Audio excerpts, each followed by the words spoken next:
El malpensante. Esto es un alto en el camino. Bienvenidos a aquellos que desean una visión diferente, una mirada más aguda, una investigación profunda de su vida y de lo que lo rodea. Esta es la sexta entrega y comenzamos.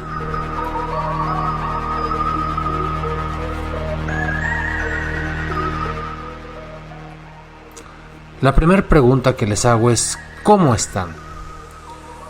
Y es la pregunta que nos lleva como al tema, a la reflexión. ¿Cómo se sienten? ¿Son felices? ¿Ahí la llevan? La típica respuesta que damos cuando alguien nos pregunta. La reflexión que por ser de cajón ya no es reflexión. Eso es precisamente lo que deberíamos de evitar. No solamente se trata de un alto en el camino, sino ¿cuál es tu kit de supervivencia para esta vida tan complicada en pleno siglo XXI? ¿Cuáles son tus actitudes base? ¿Cuáles son tus principales premisas? ¿Cuáles son las herramientas que tú has agregado a esa pequeña caja? Yo le llamo ese kit de supervivencia porque realmente la vida moderna, con ese ritmo tan frenético, con esa sociedad globalizada, consumista, dependiente, políticamente correcta, con una serie de normas sociales que aunque digamos que somos libres al elegir, realmente pues estamos condicionados. Dice Yuval Noah en sus últimos libros, 21 lecciones para el siglo XXI y el de Homo Deus, pues que el tema de la libertad sería uno de los más cuestionados porque conforme avanzan los estudios somos más predecibles. Somos una serie de hormonas y somos una serie de conexiones neuronales que podrían ser manipuladas, no solamente predecibles en cuestión de años. Y aunque no comparta la visión de este pues historiador y filósofo israelí para ser correcto, porque decir israelita ya parecería que les hablo de Elías o de Moisés, sí quisiera como hacer ese alto en el camino, como compartir una reflexión presente de que esta pregunta se comparte, valga la redundancia, con ustedes. Y a lo mejor, aunque ustedes no me pueden contestar en este momento, sí podemos orientar nuestros pensamientos hacia esa misma dirección. ¿Cuál es la herramienta fundamental? ¿Y cuáles son las 5, las 6 o las 7 cosas que tenemos en ese kit de supervivencia que precisamente nos va a permitir pues sobrevivir, llevarla, triunfar, realizarnos? Somos la especie más exitosa del planeta a nivel de mamíferos, a nivel de aves, a nivel de grandes especies. Quizás nos ganan un poco los pollos, pero es precisamente porque nosotros los cultivamos, vamos a decirlo así, los creamos, los sembramos, los tenemos en grandes contenedores para que después de 3 meses nos los comamos. Somos más de 7,000 millones de humanos y pocas especies han logrado tal abundancia, pero que conlleva tal peligro. Hemos tenido un proceso de ensayo y error que ha durado siglos, que ha durado milenios. Y en lo nuestro, pues de lo que se trata es que sobrevivamos, pero también con felicidad. Y que tenemos que intentarlo, hoy, mañana, no importa tu edad, a los 5, a los 15, a los 25. La felicidad es un reto, pero también es un derecho. Y a veces la vemos como un privilegio y por eso tenemos un montón de personas que fingen la felicidad en las redes sociales. Y un montón de personas que son realistas al decir no la tengo, se deprimen. Y hablaremos después del suicidio, hablaremos después de otro tipo de reacciones, porque quisiera como compartirles o analizar qué tipo de herramientas serían buenas para ese kit de supervivencia en este mundo moderno.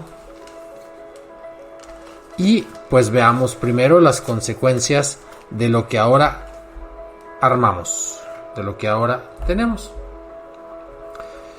Pero primero vayamos un poquito a los clásicos.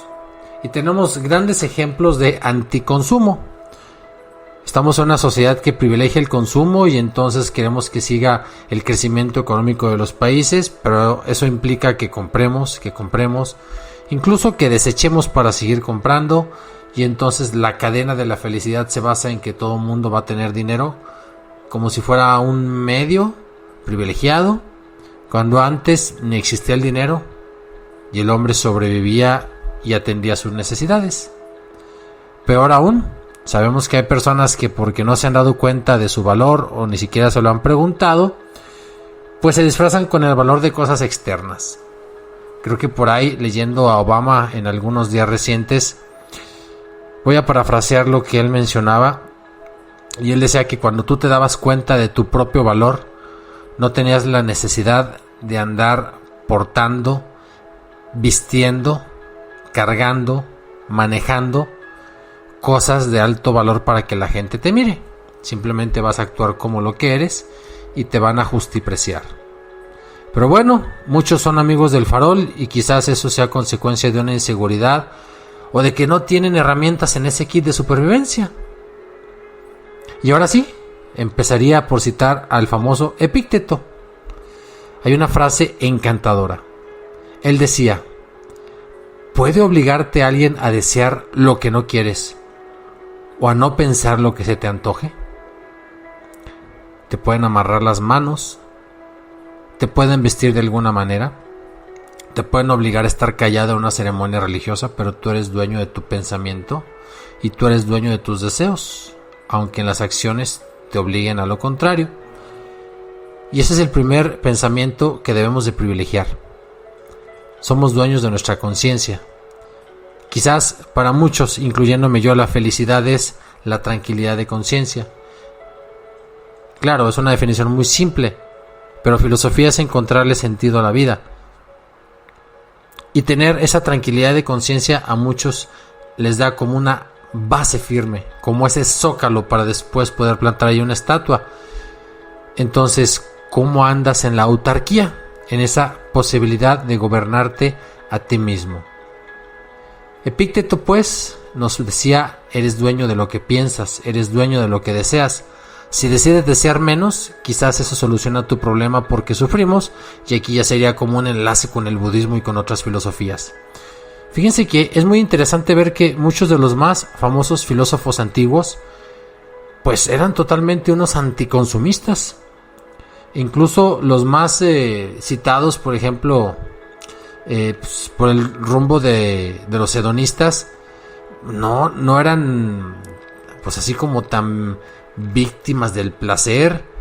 Epicurio pues tenía un jardín muy sencillito y una casa muy sola, y él decía: yo prefiero disfrutar de estos pequeños placeres a enrolarme en los grandes placeres que me tendrán consecuencias tan complicadas, ¿no? A veces 5 minutos de placer nos llevan a mantener un niño durante 18 años. Digo, por poner un ejemplo que puede ser de los más dramáticos, ¿no? Interesante también lo que dice Diógenes. A veces tenemos que pensar como piensan los demás, y no es así. Se dice que Diógenes tenía por costumbre entrar en el teatro. Recuerden que eran escenarios abiertos, una especie de foros, y iba y chocaba con la gente que salía de ver el espectáculo intencionalmente. O sea, era una persona que se metía en sentido contrario. Y decían: oye, ¿por qué lo haces? ¿Por qué vienes y chocas? ¿Por qué vienes y nos atraviesas? Él respondía: ¿sabes qué? Simplemente es lo que intento hacer toda mi vida. Es decir, ir contra la corriente. Convencerme de lo que quiero y no de lo que quieran los demás. En nuestro kit de herramientas tenemos esa capacidad de oposición. Tenemos esa capacidad de decirle al amigo, al vecino, a la esposa, a los papás: yo quiero ir contra la corriente, yo quiero chocar contigo. Pues a lo mejor las consecuencias económicas, las consecuencias sociales y familiares no son tan buenas, pero a lo mejor eso te da madurez, eso te da capacidad de decisión, eso te da la clave para encontrarle sentido a tu vida. Que diríamos como Luis Villoro, el papá de Juan Villoro, que la felicidad, así como él afirmaba, es precisamente encontrarle sentido a la vida. Sócrates pues era uno de los más fieles seguidores de lo que llamaríamos la eudemonía, que era como la vida buena, la vida tranquila, la vida feliz.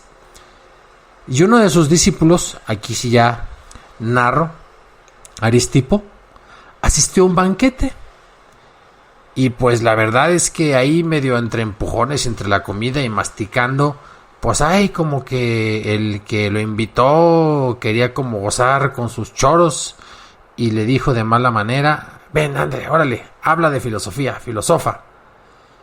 Y entonces él le contesta: ¿sabes qué?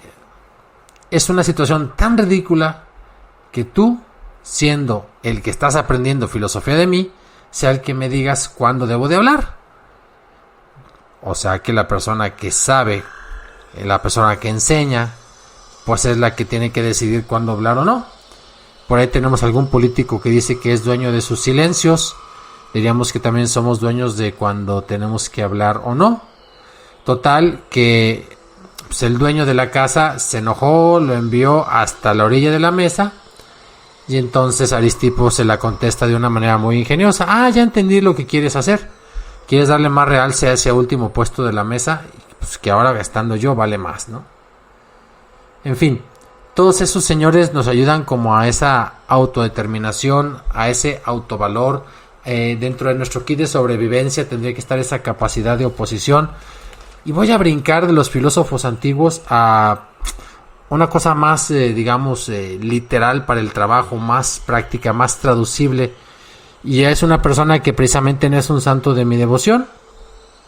Pero pues Steve Jobs diseñó una especie de enseñanzas para que en la vida pues tú puedas relacionarte, tú puedas convencer, diríamos pues que puedas vender. Fue el caso de él con esa renovación, refundación de Apple. Por ahí tiene una suerte de decálogo, pero rescato algunas frases que yo creo que se aplican para la vida, porque al final lo que tienes que vender es tu estancia feliz y realizada. Sería como la siguiente herramienta de tu kit. Él dice que hay que ser breve en la vida con lo que explicas. Cuando quizás en las escuelas clásicas del siglo XIX y del siglo XX teníamos que echarnos grandes discursos, y tenemos personas que hacen conferencias de prensa mañaneras de hasta 2 horas, él decía que a los 10 minutos de charla el cerebro se bloquea. Deberíamos de aprender eso, y cuando tú quieres explicar a otra persona, y yo soy el primero porque ya llevo más de 10 minutos, hay que ser breves. Y la otra cosa que él mencionaba cuando quería convencer, pues que hay que agradecer las ideas de los demás.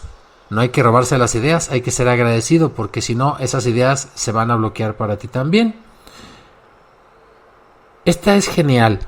Él decía que para vestirse hay que usar la personalidad. Y quizás se logra vender la ridiculez como en originalidad, porque ya saben ustedes que siempre andaban, si no me equivoco, pues con tenis blancos, con pantalón de mezclilla, con especie de playera negra, de cuello de tortuga, y pareciera como una moda, ¿no? Como ahora muchos artistas lo hacen. Él decía que tu personalidad o tu marca personal tendría que ser con un 5% de extravagancia. Y entonces en nuestros trabajos a veces se nos permite, a veces no se nos permite el vestirnos ligeramente diferente. ¿Cuál es el punto? Una reflexión pensada sobre cómo vestimos y cómo andamos, como otra parte del kit de supervivencia. Yo llamaría como en la cuarta parte lo que podría considerarse madurez.